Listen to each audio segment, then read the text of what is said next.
The idea of a shared universe between Doom and Wolfenstein goes all the way back to Doom 2, but it's never been officially confirmed.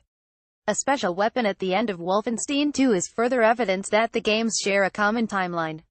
What follows includes some spoilers for Wolfenstein 2: The New Colossus, so stop scrolling now if you want to avoid those. Otherwise, put on your tinfoil hat and follow me. At the end of Wolfenstein 2, players face off against a pair of Zerstorers on the surface of a flying German warship.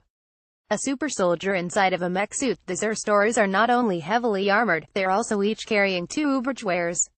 These giant, two-handed energy guns can vaporize BJ with ease. They're also the strongest guns in the game. After turning the Ubergewehren on the Nazis and using them to defeat the game's final enemies, you might be interested to know more about this futuristic Nazi technology. That's where a collectible on the 4th floor of the Nazi installation on Venus comes in seriously. Next to some spacesuits sits the Ubergewehren testing protocol, which documents the experiments that led to the creation of the device. The bulk of the record is about all of the people who were disintegrated by the weapon during testing, but at the very top is a portion that's drawn some people's interest. While the weapon uses diesel and lasers, it also requires a third source of energy mysteriously described as extra-dimensional microportals not confirmed. Anyone who's been following the speculation and conspiracy surrounding the overlap between both Doom and Wolfenstein's universes is likely to take that as a reference to Argent Energy, the mysterious force in Doom that humanity has come to rely on but which comes from hell. It's not exactly clear how the Ardent Energy functions, but since the lore surrounding it implies that it comes from extra-dimensional sources, the science of it bears some resemblance to the mysterious microportals noted in the Ubergewehren testing protocol. The weapon also unleashes energy blasts that look remarkably similar to the Argent Energy in last year's Doom EG. They're both orange and glowy.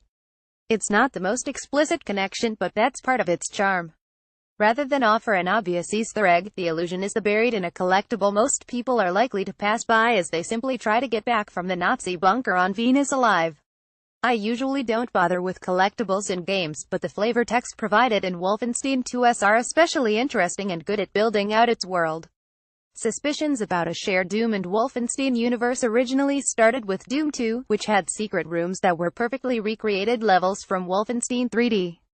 Another major cornerstone of the theory includes Doom RPG, which released for cell phones following 2005's live-action movie Doom starring The Rock. Doom RPG starred a character called BJ Blazkowicz who was also apparently the same protagonist from the previous 3 Doom games, leading fans to theorize that Doom Guy is actually descended from the Wolfenstein hero. The two also look pretty much identical, especially when both series were first getting started. Of course, since fan theories know no bounds, a few have even gone on to argue about a larger shared universe between Bethesda games that includes Fallout as well.